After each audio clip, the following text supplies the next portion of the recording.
I have been informed by tonight's speaker that we are fortunate to be in the presence of a world-renowned superhero.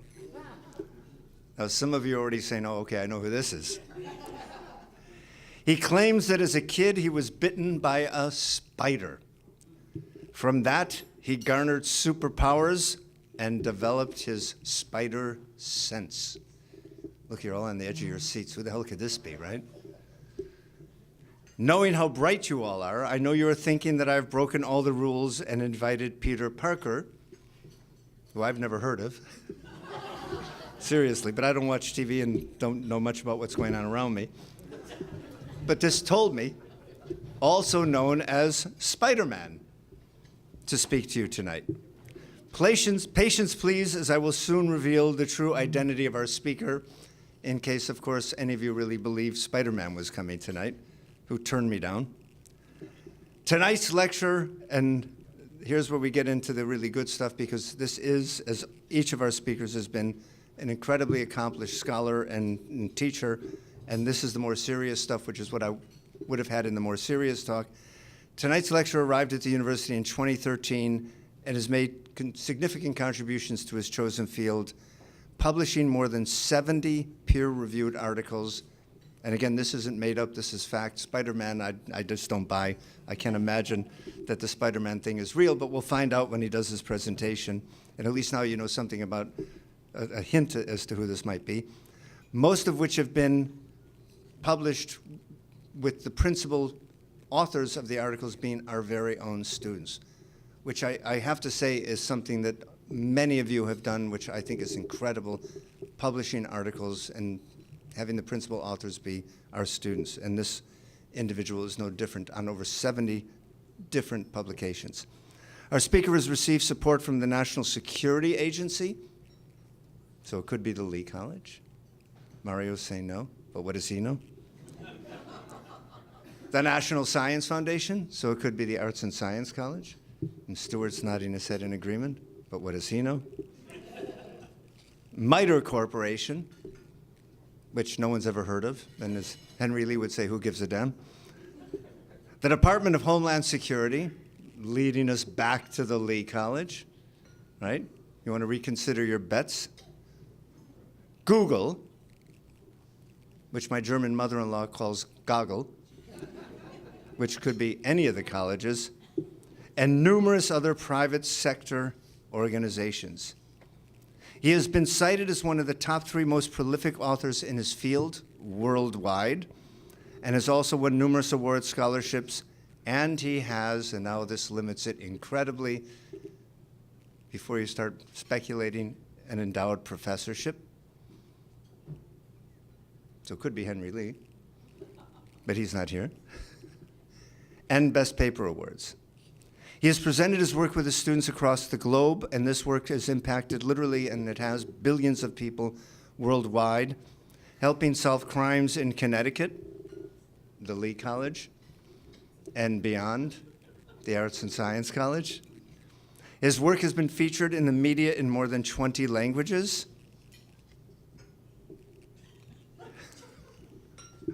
Which leads us back to the Arts and Science College.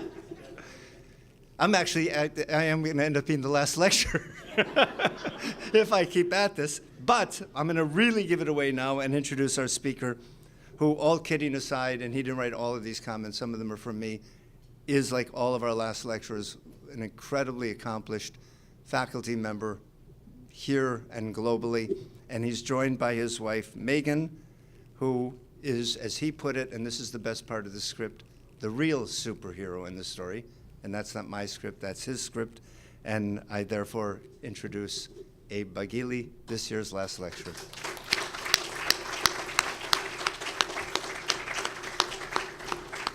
Who has been disqualified.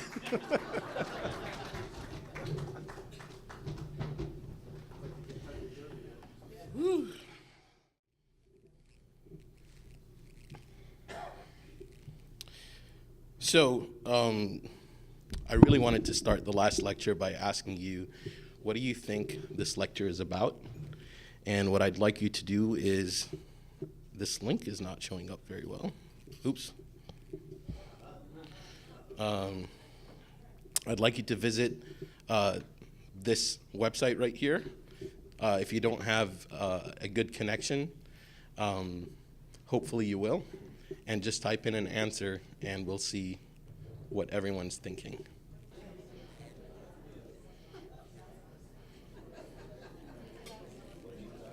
The word cloud's not working, so.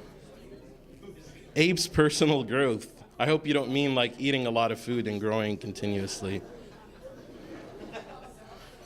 The next level in computer hacking, who is Iron Man? Abe. I have a feeling Glenn McGee wrote that one.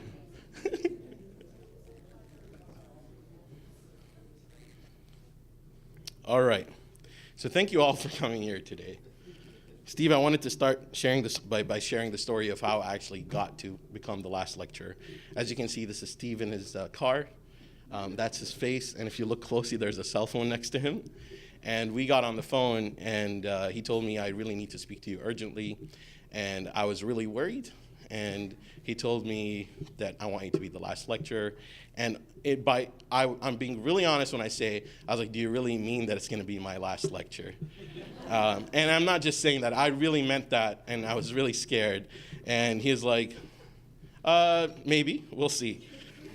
But I'm here today, and I want to thank you, Steve, for giving me the opportunity. I really do, to stand up here and share my story. I do think that by the time I'm done, you might regret this. But hopefully I still won't lose my job.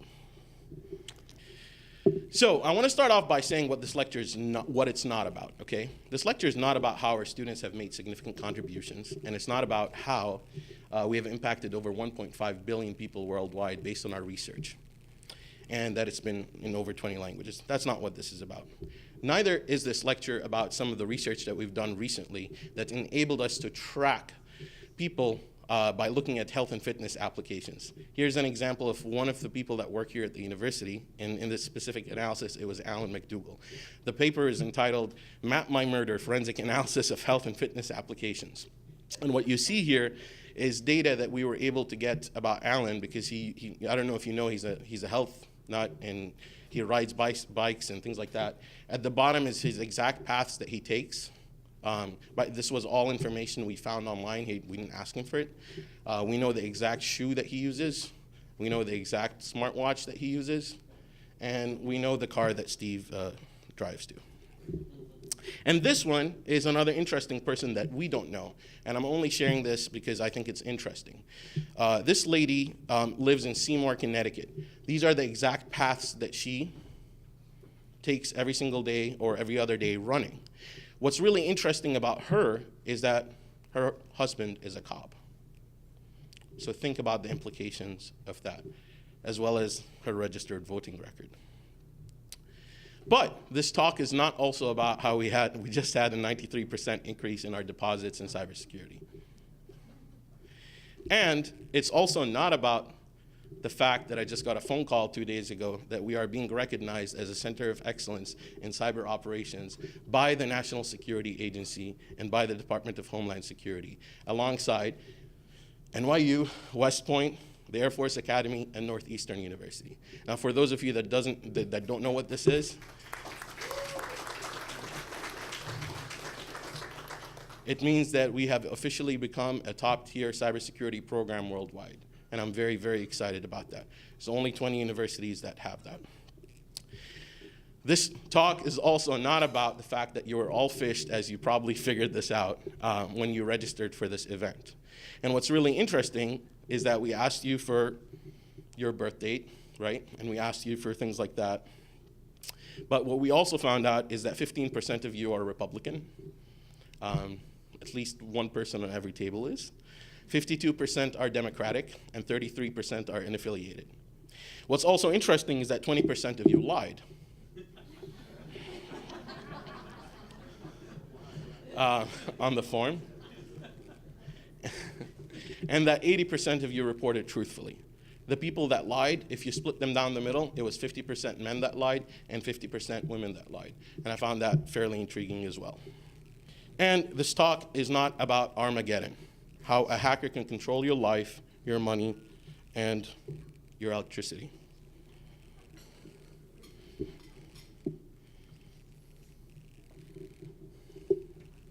We're about to go dark in here. What's going on with electricity?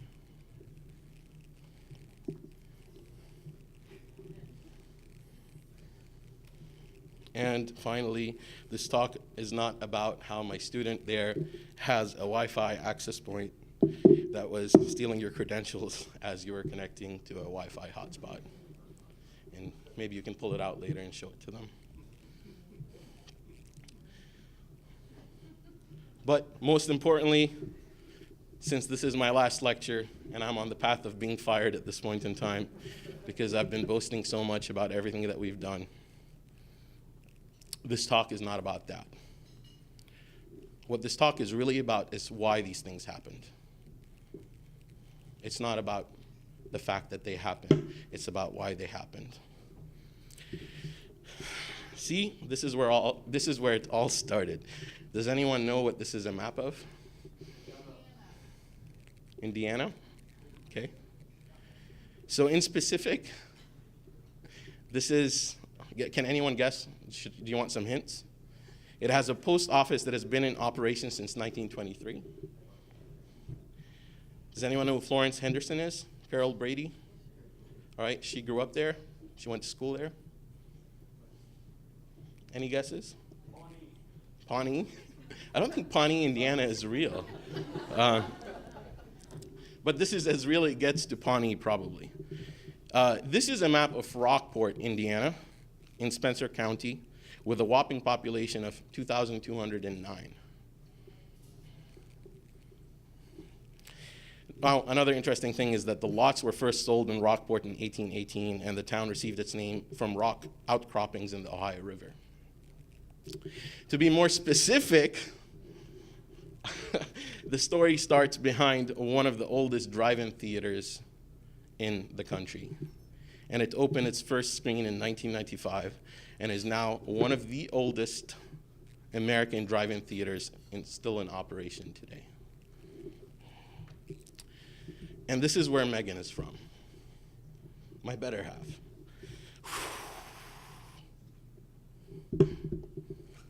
That is her on the left side, and on the right side is her brother.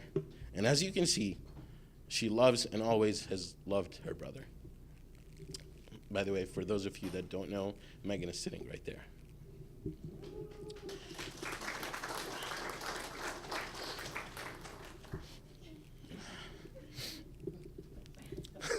I met Megan in college, and I kept asking her out, and she kept saying no. She said no many, many times. And she used to work at a restaurant, so I started taking girls there in order to get her jealous. That didn't work. But I did not give up, so I gave her this note with a bunch of tasty churros from a Mexican bakery in Lafayette, Indiana. And you can read what the note says. I don't have to say that. But she did make a mistake, and she took a chance, and we have been together since then. When we got married on our college campus at Purdue. So even though she's a small town girl, she uprooted herself and took a bigger chance and moved to Abu Dhabi in the United Arab Emirates, where there she studied French literature at one of the top universities in the world and went to live in Paris for a while as well. She indeed did attend the Sorbonne, which is essentially the Harvard of France. She then helped me kickstart my startup that we founded as the social media and copywriter manager, and then she was picked up by Living Social. Within a month or so, she became the senior copywriter there. And then we moved to Connecticut, and it was very interesting moving here because we lived on a 50th floor of a building with 3 swimming pools, jacuzzis, and everything you could imagine, no income tax. That was great. And she bought a bicycle, and she sent me a message after because I was still there and I was moving here. It got stolen 3 days later, I believe. So that was our first experience in New Haven, where we learned not to leave our bicycles outside. And then she gave birth, twice. And why do I say this? For all the men in this room, try giving birth once. She gave me Zadie Blue Baggili, and she gave me Lola Naomi Baggili. Her adjustment to Connecticut did not stop there. For those of you that do not know, Megan is an amazing knitter. This is just some of her work, and she uses a lot of locally sourced yarn and dressed every single member of the family.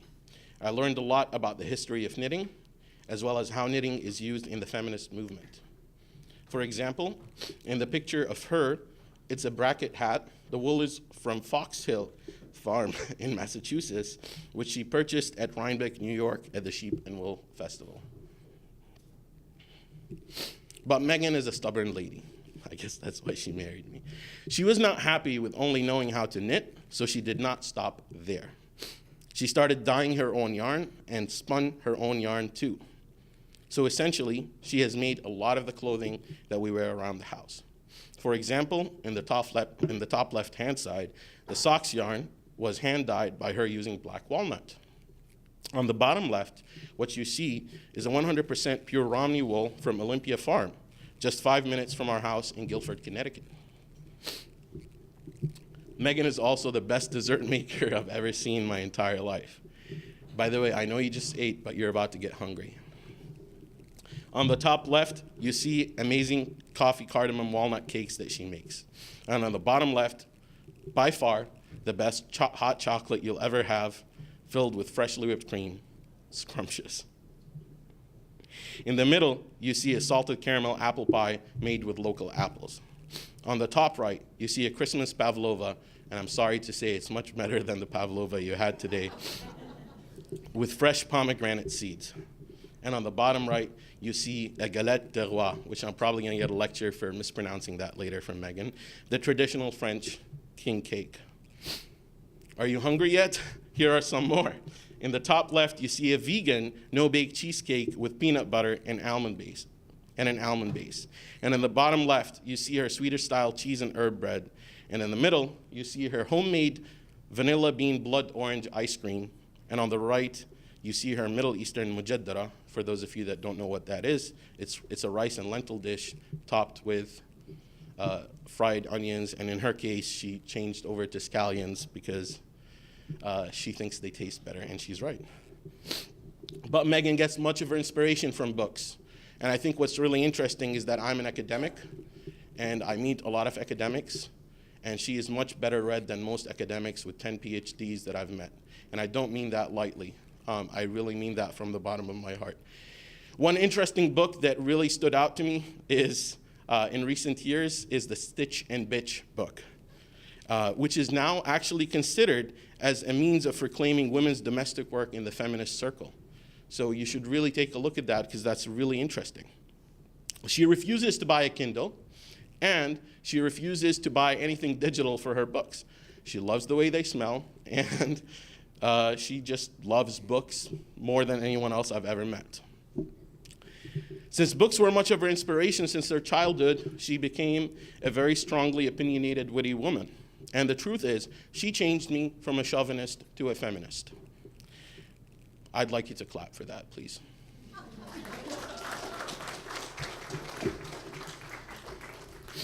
This has truly impacted my entire perception of the world we live in and the opportunities we need to provide for women, such as my own daughters. What you see here are two graphics. This is the cybersecurity workforce worldwide. It's 10% of it is women. However, on the right side, 66% of my funded research students in my lab are female.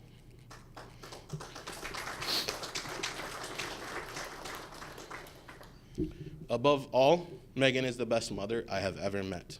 She leads efforts such as the pumpkin patch for our daughter's nursery school, bakes every cake for every birthday for our girls, teaches them how to work as a team through a Montessori-inspired system at home, teaches our 1-year-old how to drive, that's just a joke, and constantly reinforces a strong relationship between our older daughter and a younger daughter. But you thought I was done? That's not true. Megan has been working for the university for the last 2 to 3 years from home. And she has been an instrumental part of the university's success in the King grants and has been helping that effort just working online all the time. And she liaised with 75 professors just imagine liaising with one professor, by the way. 75 professors at over 54 different institutions in the United States to help really make the project successful. All of that while being a mother, taking care of our daughters, raising them, being far away from every single family member that we've ever had, paying the bills, managing our life, knitting, cooking amazing things, and being my rock. So the truth is, when I was asked to deliver this talk, I thought about it, and I thought about it long and hard. And the one thing that really kept coming at me is going into the abyss. If this isn't the only time that I might have a platform for me to speak about something that I'm super passionate about, all of you would have thought cybersecurity. But the reason cybersecurity exists in my life is because of Megan. The reason the success this university is having in cybersecurity is because of Megan.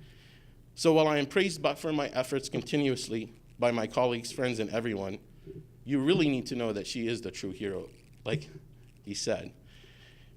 And she is the inspiration that I have in my life to continue doing the things that we do. So Megan, I love you.